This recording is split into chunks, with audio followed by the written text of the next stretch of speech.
So here we go, welcome back to the channel. It's finally here, the Autumn Nation Series Fantasy Rugby is back. I know I've been gone a little while, but if fantasy's back, then I'm back. If you've tuned into JG Rugby before, then you'll know that I run my own leagues on the fantasy game. So on screen now is the details, but also click the link in the description to join my league and play off against all the other viewers, which would be really cool.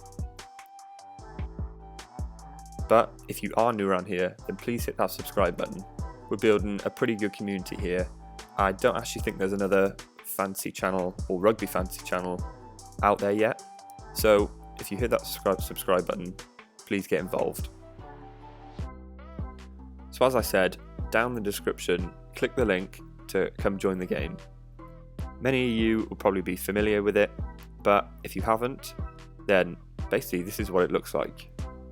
You've got your players on the left, team in the middle, and then fixtures down the right. Pretty simple.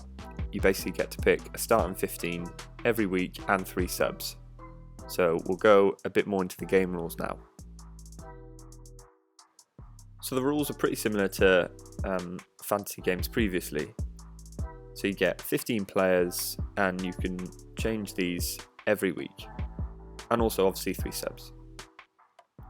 Your budget is 270 stars, but obviously players will increase and decrease in price if they play well or bad in real life. You can only have a maximum of 3 players per nation, so that makes you choose other players that obviously people might not choose in the game. Your subs only earn half points.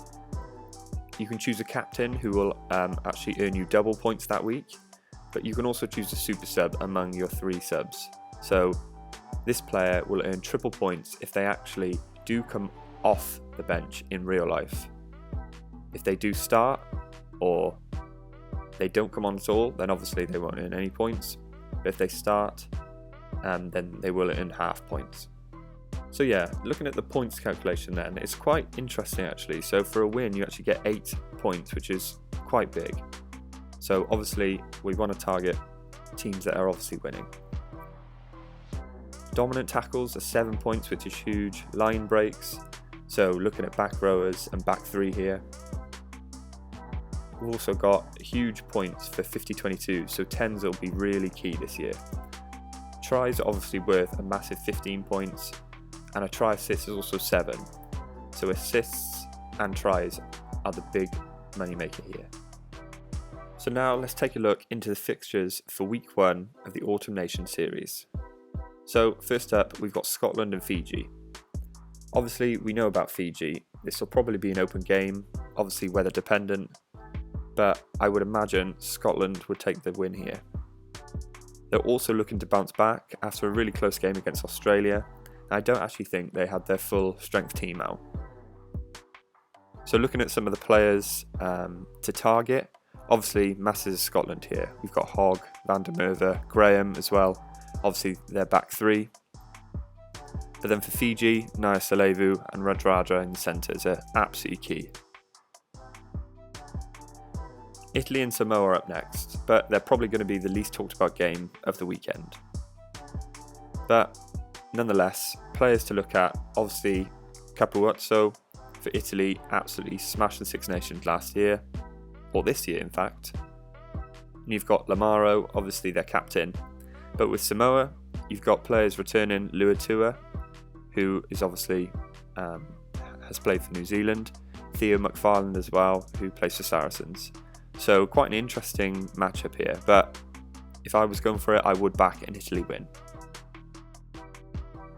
Now onto one of the pretty biggest games of the year. Wales, New Zealand. So I would probably back a New Zealand win. However, Wales and Cardiff, you just never know. Wales are actually struggling with 10s and fullback this year. I think Halfpenny is back, obviously from long injury. I think he's the only out and out fullback in the squad.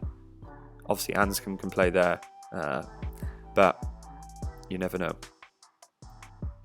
Obviously New Zealand's kicking game and their back 3 should run absolutely riot. Got the likes of Jordan, Caleb Clark, Bowden Barrett, Geordie Barrett, so the list goes on.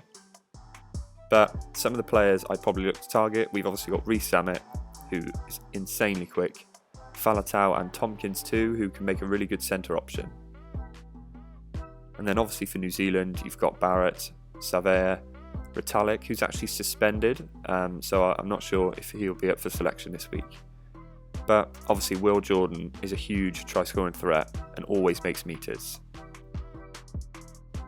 From one big game to the next, we've got Ireland and South Africa. So South Africa have actually already named their squad as recording this video, and my word, looks absolutely insane. Colby at fullback, but no Pollard. We've got Willemse at 10, so could that be the downfall here? Obviously, Ireland's kicking game and South Africa's kicking game is huge, so we'll have to wait and see how this pans out. Players look to target here, obviously Sexton, massively expensive in the game, but it will probably be worth it. We've also got Byrne, Van der Fleer, Furlong, who's an amazing prop option as well. And then for South Africa, you can't really leave out many people, but you've got Etzebeth, Marks is absolutely phenomenal. Only problem with South African hookers is they probably rotate quite a bit. So, and then obviously Colby, who is playing fullback this week. So will he have more ball in hand? Probably, and that sounds pretty dangerous to me. The next game is France and Australia. So if I'm being deadly honest, I don't see anything but a France win here. Australia did actually struggle last week against Scotland, who didn't really have their A team out. So if France play like we know they can, then yeah, I just see it being a France win for me. Obviously players here to target, Dupont would have to be in anyone's side surely. If he's fit and firing, he's the best. Aldrit too, absolutely insane. Every Six Nations campaign, he just seems to get so many carries and tackles. But on Australia's side, you've got the likes of Hooper and Tanele Tupou as well, who obviously is a huge prop option.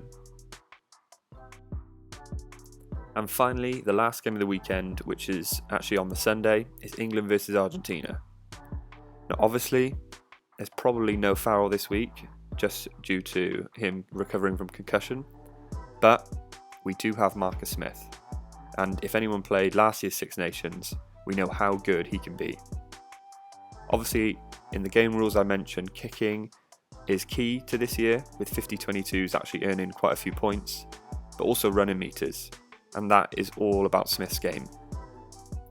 So obviously other players to target will probably be Itoje, Tuolangi too, if he can stay fit, but also Curry and Genge. They just get through absolutely so much work, and I think it was last year in the Six Nations, Eddie Jones actually put Genge in the backfield to receive kicks, so for a prop he would just earn so many running meters, it was ridiculous.